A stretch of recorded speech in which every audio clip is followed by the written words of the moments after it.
for having me. So first things first, I'm the spokesman of the obedience. Samuel Ekpa. You see, Uzodinma. Sometimes I ask myself, but this is a personal question, that if truly is an igbo man, because Biafra is their identity. Every igbo man has the spirit of Biafra.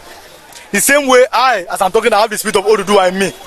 So there's nothing Uzodinma can do that can change the altar of history. He's an igbo man. No matter how you try to make the Fulani people happy, they see you as an igbo man. He should learn. You see, people don't learn. Let Uzodinma learn from what's his name? Emefiele and Okorocha. We are there today. Nnamdikanu used to say something, because I know much about Nnamdikanu. He used to say that serve the zoo and end up in shame. You understand? Even though some of his words I don't go with it, but I like Nnamdikanu personally. But say serve the zoo and end up in shame. You understand? No matter how you serve these people, you are still going to end up in shame. You are forgetting who you are. You are forgetting where you are coming from. You are threatening your own people to celebrate a day that ordinarily should be the pride of your people. Biafra is a day of the pride of the Igbo race. What happened during Biafra? From Abu Accord, then it was not met. Then the war started. Then you saw how bombs and everything, because they were fighting federal governments and federal government in conjunction with other countries. So it was like only people like the Igbo people are fighting the whole Nigeria, and other people in other nations in the world. Now, after they were doing the civil war, you saw how they were blockade of food. Food could not enter. Little children were being malnourished. They have big stomach. You saw it. You saw again how after the civil war again, they said they are going to do 3 R's: reconciliation, reconstruction, and rehabilitation. Federal government did not do anyone. Instead, they gave some of them 20 pounds. And they've been able to rebuild their life from that little amount of money. So the Igbo people should be very proud of how they've risen from the civil war.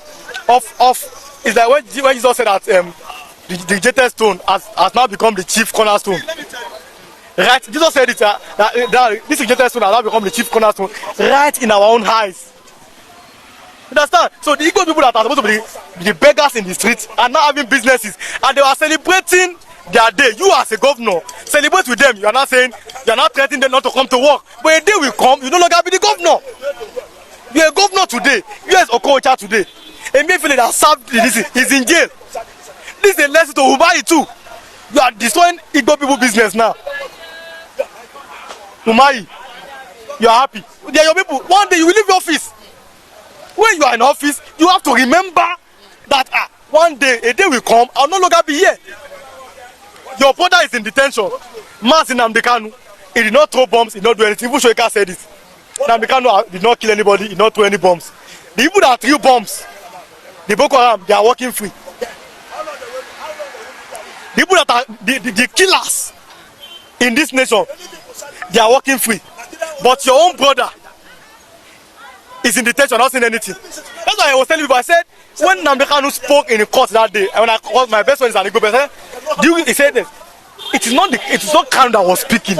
It was the spirit of Ekpa the Modume Gojuku that was speaking to Nnamdikanu that day in the court. He was telling the judges, you cannot try me, you cannot try me. This is what I mean. So Uzodinma should be very, very careful. You are a governor today. You cannot be a governor for life. You cannot be treating your people anyhow. But again, how did he become governor? That's the question. How did he become governor? Now, not to wait. When I speak to them, it's only in Igbo land that there is this injustice that I've been speaking about for how many years. They did election in Imo State. Then, different candidates, first, second, third, fourth. Then Supreme Court awarded somebody that took number 4, a governor. So the people, that means they didn't really vote for him. That's the truth. But if they voted for him, they knew they voted for number 1, number 2, number 3, number 4. But recently, the appeal court has just opposed his victory on Friday. No. That's the second election now that he has been a governor. You know what I mean? So someone like that, look at the way he's behaving. Is he behaving like the normal Igbo governors? Who are you trying to impress? But after you serve, you are going to, after 8 years now, you have 4 more years, you are going to leave the seat. You understand? So now when you now leave the seat, what will become of you? Will you be able to walk around the state? My leader now, Peter Obi, His Excellency. You see the way he goes to Anambra, nobody can do anything. But him now should think, Uzodinma, if I leave governor today, will I be able to be walking around Imo State? If you're a governor, you have to do well. You don't use your power. You do well so that the people can think that later this man did well. Oh. Yes, look at the best governor in Nigeria now. Dr. Alex Otti is the best governor. He's an obedient. He's doing well. People like him. But you cannot be taking police up and down. You cannot be molesting people and you think people will like you. They won't like you. They will only be afraid of you. No, spend 50 years in power. One day you will leave office. Spend 100 years in power. One day you will leave office. So the day that you leave, what are people going to talk about you? That should be what everybody should think about. Now when I leave power today, what are people going to say about me? What is the legacy am I leaving?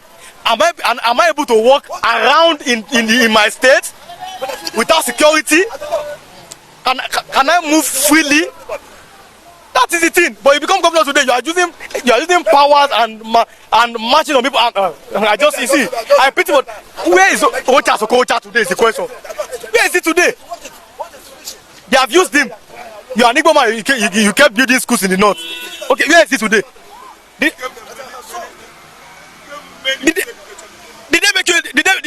they make you a president? He built schools in the north. He gave scholarship. He gave everything. Maybe he was planning for the future. Which useless future? There's no future. Understand? There is no future. No matter what you do for an outside man, you are an Yamiri. They don't like them. So you have to learn. They will continue to use you and dump you. Yes, Ocha today. Look at what I know him before. He was helping them in the north. Where is he today? That is the problem. So make your people happy. Make them better. So that when you leave government, your name will be written in gold and people will like you. Let everybody be happy. You're a governor.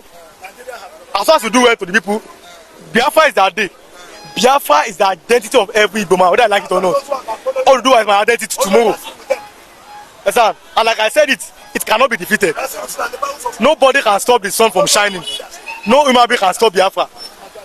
You understand? So they are not celebrating their heroes. Their day. You see that it's like if they don't come to work, you are going to sack them. How many Eastern governors have said the same thing? That's the question you ask yourself. He is a Biafra by himself. Or that's not an Igbo man. Yeah, Biafra. Whether you know it or you don't know it, he's a Biafra. No matter how you serve the Fulani, no matter how you love the Fulani, he's a Biafran to them. That's the mistake they are doing. That if I serve the Fulani people, no, they still see you as an Igbo man for life. No matter what you do for the Fulani people. So these people, they should be very, very sensitive. They should think above the board. They should.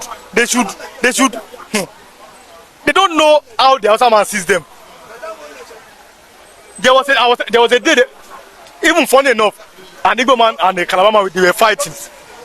And I went and I told them, I said, your fight is none of my business, but for an average Yoruba man, they see you as one. For an average Hausa man, they see Igbos and Calabar as one. They don't know you. They were insulting themselves, and instantly a Yoruba man came, and he was telling them that, look at these two foolish Igbo people. They are fighting. The other Calabar man said, no, I'm a Calabar, I'm not an Igbo. I said, get out, you are the same. I said, maybe I told the both of you now. You are brothers, whether I like it or not. An average Yoruba man, an average Calabar and average Hausa man sees a man even from Bayelsa State, Delta State, Akwa Ibom as an Igbo man. That is the thing. So you must know, you must don't have identity. You must know where you are coming from. I'm an Ekpa person. I'm proud to be an Ekpa person. I have my Uzodinma blood. I know where I'm coming from. Uzodinma should know that his fathers fought. They fought Biafra war, and they should see what happened. Till today, they are meeting. Igbos are treated as second class citizens in Nigeria. Till tomorrow. Understand? Instead of to fight for people, you are fighting your own people.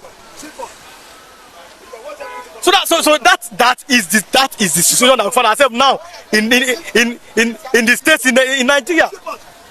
Biafra Day is a day of reflection. It's a day of celebration. That Chineke, you have done us well.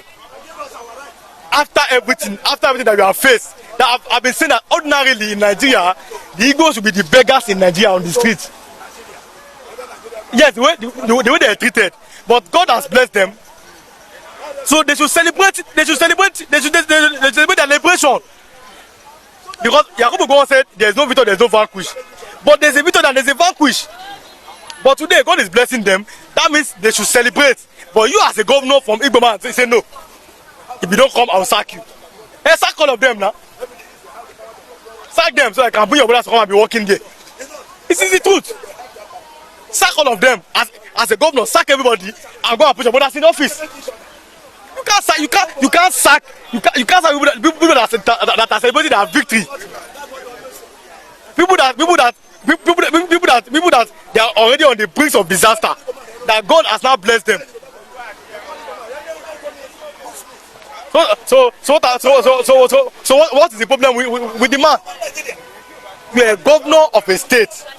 That where you come from, you cannot even celebrate. You cannot even identify with your people. You cannot even celebrate them. Who is supposed to celebrate Biafra if not for him? Say Biafra Day. Say Biafra Day. It's a day for every Igbo man to think all over the world, to thank God and to think that this is where God has brought us to. But you that are supposed to super, you don't say no. You don't come to work, I'm sacking you. He said, no. Look at who is it time to please? You cannot please the Fulani people. The Fulani people, they don't like you. And they will never like you. Fulani man, they don't like you, and they will never, and that's the fact. They don't like Igbo people, they will never like them. So they should know, they should have that mind. They should have that fact that Fulani people, they don't like us, and they will never like us. And let that mind, let it be in them.